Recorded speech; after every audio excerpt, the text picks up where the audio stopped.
ঘরে মাত্র একটি ডিম আর 1 কাপ ময়দা থাকলে এই মজাদার নাস্তাটি কিন্তু আপনিও সহজে আর ঝটপট তৈরি করে ফেলতে পারবেন। চা বসিয়ে দিয়ে মেহমান বসিয়ে রেখে কিন্তু ঝটপট এই নাস্তাটিকে তৈরি করা যায়। দেখতে যেমনই আকর্ষণীয় আর লোভনীয় হয়, খেতেও কিন্তু হয় দুর্দান্ত মজার।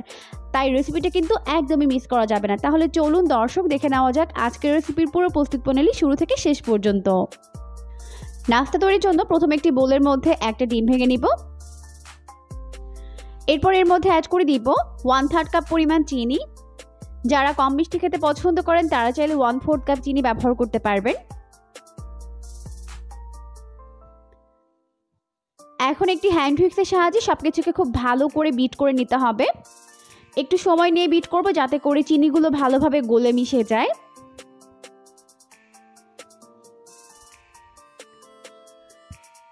তো বিট করতে করতে যখন চিনিগুলো ভালোভাবে গলে মিশে যাবে আর এই মিশ্রণটা অনেকটা ফোমি আর এরকম লাইট হয়ে আসবে, তখন আমি এর মধ্যে বাকি উপকরণগুলোকে অ্যাড করে দিব। তো এখন এর মধ্যে অ্যাড করে দিব 1/4 কাপ পরিমাণ সয়াবিন তেল। তেল অ্যাড করার পর আবারও সবকিছুকে ভালো করে মিশিয়ে নিব।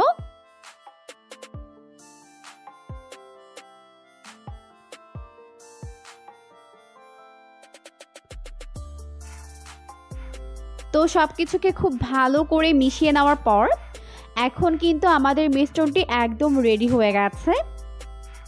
এখন আমি এর মধ্যে শুকনো উপকরণগুলোকে অ্যাড করে দিব। আর এই পর্যায়ে কিন্তু চিনিগুলো একদম ভালোভাবে মেল্ট হয়ে গেছে। তো এখন এর মধ্যে প্রথমে অ্যাড করে দিব 1 কাপ পরিমাণ ময়দা।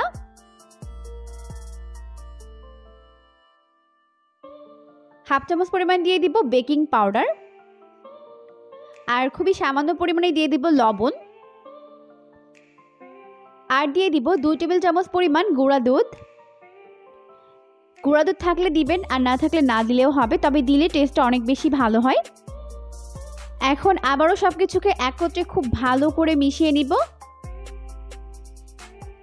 তো এই পর্যায়ে আমি এটাকে হাতের সাহায্যে মিশিয়ে নিব। এখানে কিন্তু কোনো প্রকার পানি এড করা যাবে না, পানি ছাড়া এটাকে মিশিয়ে নিতে হবে। ডিম, চিনি এবং তেলের মিশ্রণে কিন্তু আমাদের এই ডোটি তৈরি হয়ে যাবে। এখানে কিন্তু কোনো প্রকার এক্সট্রা পানি এড করা যাবে না।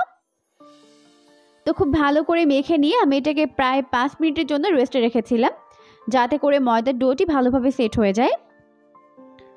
তো ফিরে এলাম প্রায় 5 মিনিট পর। এখন এখান থেকে অল্প একটু ডো নিয়ে নিলাম।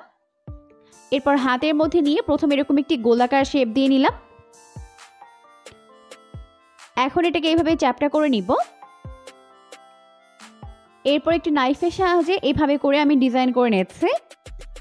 আমার হাতের দিকে লক্ষ্য করলে বুঝতে পারবেন আমি এটা কিভাবে করে নিচ্ছি। খুবই ইজি। এইভাবে করে কিন্তু আমাদের একটি নাস্তার শেপ তৈরি হয়ে গেল। তো সবগুলো আমি এইভাবেই বানিয়ে নিব। এই পর্যায়ে আমাদের সবগুলো নাস্তার শেপ তৈরি হয়ে গেছে, দেখতেই পাচ্ছেন। এখন এই নাস্তার শেপগুলোকে ভেজে নিতে হবে। নাস্তাগুলোকে ভাজার জন্য চুলায় একটা প্যান বসিয়ে দিয়েছে। যথেষ্ট পরিমাণে সয়াবিন তেল দিয়ে তেলটিকে ভালোভাবে গরম করে নিয়েছে। এরপর এর মধ্যে একটি একটি করে নাস্তার শেপগুলোকে দিয়ে দিব। একবার যতগুলো ধরে আমি দিয়ে দিচ্ছি। আর এই নাস্তাগুলোকে কিন্তু অবশ্যই মিডিয়াম আঁচে ভাজতে হবে, এতে করে ভেতরে এবং বাইরে ভালোভাবে কুকড হতে পারবে। তো একসঙ্গে আমি সবগুলো নাস্তা শেপ দিয়ে দিয়েছি।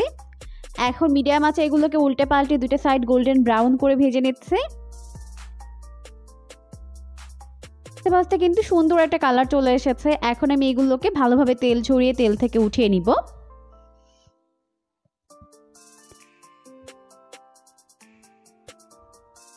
তো উঠিয়ে এখন আমি একটি প্লেটের মধ্যে এগুলোকে নিয়ে নিব। এই নাস্তাগুলো কিন্তু চা তৈরি করার আগেই তৈরি হয়ে যায়, খুব সহজে আর ঝটপট যে কেউ তৈরি করে ফেলতে পারবেন। তো এইভাবেই আমি সবগুলো নাস্তা ভেজে উঠিয়ে নিচ্ছি। দেখতেই পাচ্ছেন লুকটা কত বেশি ইয়ামি হয়েছে। তো বাকি নাস্তাগুলোকে আমি এখন উঠিয়ে নিব। আর এই নাস্তাগুলোকে একবার বানিয়ে বেশ কয়েকদিন টেবিলে রেখে কিন্তু খেতে পারবেন। খেতে কিন্তু দারুণ মজার হয়। সকাল কিংবা বিকেলে চায়ের সাথে কিংবা অতিথি আপ্যায়নে ঝটপট তৈরি করে ফেলতে পারবেন। খেতে কিন্তু দারুণ মজার হয়। অবশ্যই রেসিপিটিকে ফলো করে বাসায় ট্রাই করবেন, দেখবেন পরিবারের ছোট বড় সবাই পছন্দ করবে। আশা করছি আপনাদের কাছে রেসিপিটি বরাবরের মতোই ভালো লেগেছে। এরকমই সমস্ত নতুন নতুন রেসিপি সবার আগে পাওয়ার জন্য অবশ্যই চ্যানেলটিকে সাবস্ক্রাইব করে রাখবেন, পরবর্তী ভিডিওর আপডেট সবার আগে পাওয়ার জন্য। পরবর্তী ভিডিও দেখার আমন্ত্রণ জানিয়ে আজকের মতো তাহলে এখানেই বিদায় নিচ্ছি। সবাই অনেক অনেক বেশি ভালো থাকবেন। আল্লাহ হাফেজ।